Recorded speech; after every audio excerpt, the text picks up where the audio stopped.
Welcome to Philippine-Canadian Empire's Daily News Roundup, brought to you by CanadianEmpire.net, your only Filipino-Canadian daily news portal. I'm Rowan Akio, and here are stories making headlines today.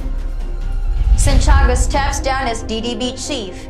After a statement that the mega drug rehabilitation facility in Nueva Ecija is impractical and a mistake, Santiago leaves his post as chairman of the Dangerous Drugs Board, as supposedly ordered by President Rodrigo Duterte.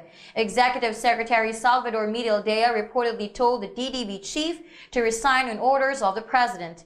Quote, "I was told to tell you to go," unquote, Santiago quoted Medialdea telling him through a phone call. Despite Santiago's claims that the president was misinformed, the former told Medialdea that he respects Duterte's decision.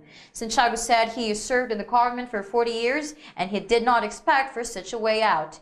Meanwhile, in an interview, he said that his interview in ANC, where he described the mega drug rehabilitation facility as impractical, a mistake, and something that was born out of the president's excitement, was misinterpreted.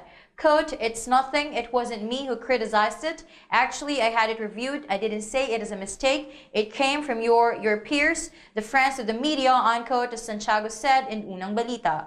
He added, quote, "I don't know, maybe the question to me was intentional. Are you saying that the president committed a mistake? I said he didn't go wrong there. Of course, the president does not listen to his advisor, although he has his own mind," unquote. Philippines backs down in South China Sea after Beijing protest. Philippine President Rodrigo Duterte stopped construction work on a newly formed sandbar in the disputed South China Sea after China protested, the defense chief said Wednesday. Disclosing details of the new territorial spat for the first time, the dispute over a string of sandbars called Sandy Cay emerged in August and prompted China and the Philippines to consider negotiating some sort of protocol or arrangement to allow both sides to prevent such incidents from spiraling out of control, Lorenzana said. The rift over the tiny sandbar near the Philippine-occupied Thito Island in the Spratlys archipelago remains unresolved, but both sides pledged not to occupy any new territory, he said. China's claims to most of the South China Sea overlap with those by the Philippines and 4 other governments. Despite that, tensions have eased since Duterte took over as president last year and took steps to thaw once frosty relations Beijing. Duterte has courted Chinese trade and assistance and taken a non-confrontational approach to their territorial disputes. He has refused to immediately take up with China a ruling by a UN-linked tribunal that invalidated Beijing's sprawling claims in the South China Sea, sparking criticism from nationalists and left-wing groups that wanted him to demand Chinese compliance with the landmark decision immediately. Quote, "We tried to put some structures in one of the sandbars near our island, and the Chinese reacted," unquote, Lorenzana told a diplomatic forum in Manila, adding that Duterte later ordered, quote, "Let's pull out," unquote. Trillanes files plunder raps against Gordon.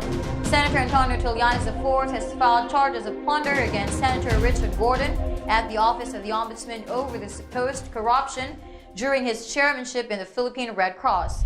Trillanes asserted that Gordon allocated a part of his pork barrel to Red Cross during his first term as a senator.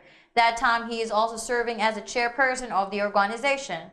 The complaint read, quote, "There is an imperative need for this honorable office to investigate the subject alleged anomalous disbursements of the 200 million pesos PRC funds, around 193 million pesos of which came from the PDAF of Senator Gordon, because if indeed the same were in fact amassed, accumulated, and or eventually utilized or used in support of Senator Gordon's candidacy as president in 2010 and as senator in 2013, there would be a very clear case for the filing of criminal charge for the crime of plunder against Senator Gordon and Ms. Pang," unquote. Quote, "If you look at it, there is really no problem, but he is the chairman, he is the one disbursing the fund," unquote, Trillanes said in Filipino. That wraps up our news here on PZI Daily News Roundup. Thank you for joining us. For more news stories, visit our website at www.canadianenquirer.net.